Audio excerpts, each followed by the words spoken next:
Ilang beses ko ngang pinag-isipan ang paggawa ng loot bag kasi noon pa nga lang ay marami nang nagpapagawa nito. Noon ngay hindi ako nag-accept ng orders dahil alam kong napakabusisi nito. At dahil bare months na, ngayon ko na rin naisip na mag-accept ng mga orders. Kaya naman for today's vlog ay gagawa ko ng personalized loot bags. Yung layout ko dun sa tags, ito pa rin yung ginamit ko dito sa my loot bags. Ang pinagkaiba lang is yung thank you for coming. Kasi yung ginawa ko sa my tags is merong ninong at ninang. Yung sa loot bags kasi is wala ng mga ninong at ninang. So, ito yung pinalit ko, yung thank you for coming. After ko siya i-print, ngayon naman tutupiin ko yung mga gilid niya. Gumamit din pala ako ng squeegee para ma-plot siya maigi.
After ko tupiin lahat ng gilid is nilagyan ko naman siya ng mga glue.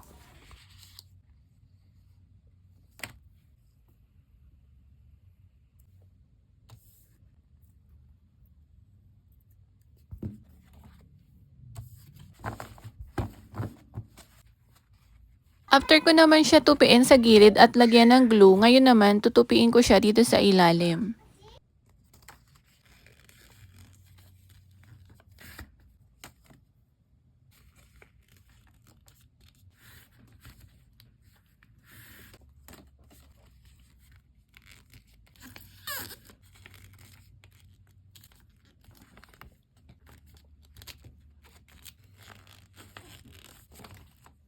Gumamit naman ako ng calling card paper para mas matibay yung ilalim ng loot bags.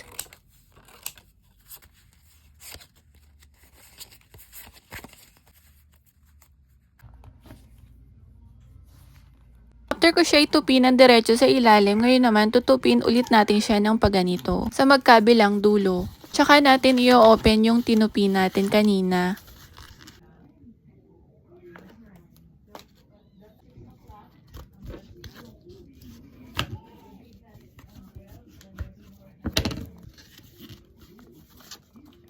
Sinabay ko na rin palang itupi yung taas.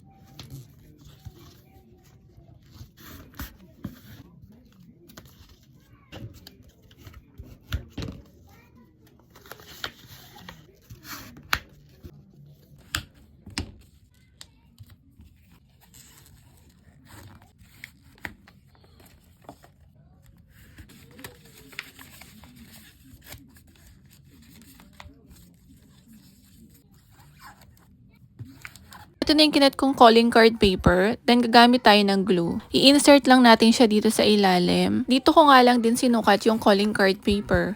Kaya pag may sobra, ginugupit ko lang ulit ng gunting. Then lalagyan ko ng glue. Tapos itutupi ko ulit yung taas at saka yung baba.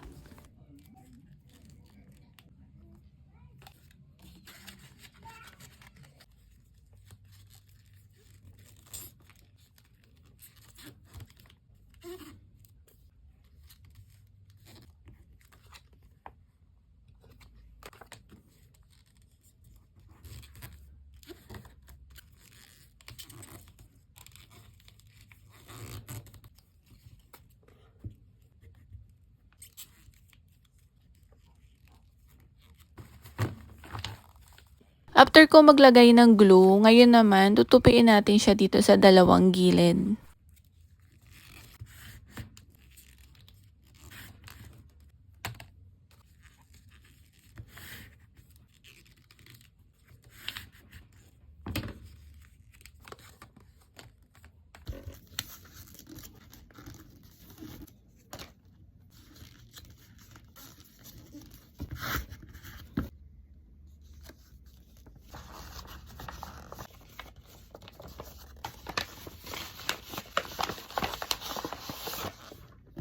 Ngayon naman gagamit ako ng hole puncher para butasan ito.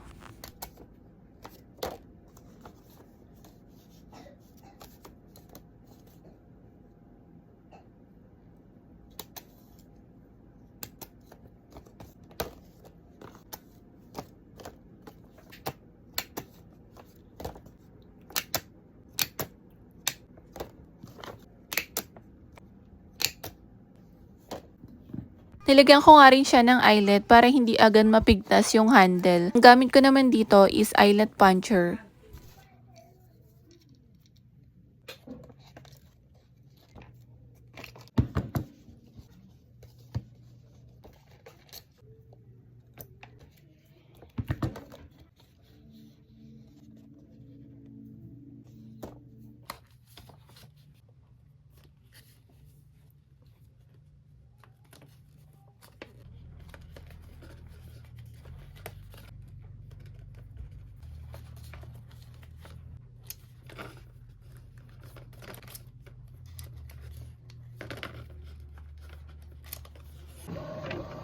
Ito naman yung ginamit ko sa handle. Gumamit lang ako na manipis na ribbon. Tapos tinansya ko nga lang din yung sukat nito.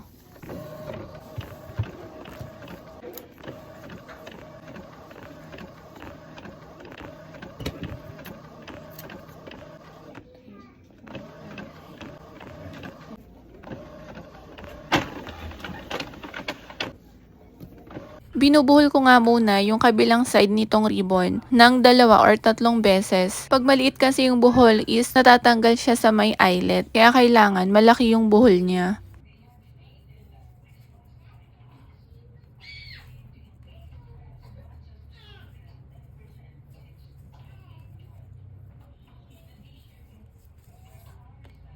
Ngayon naman, isushoot na natin dito sa butas yung mga handle.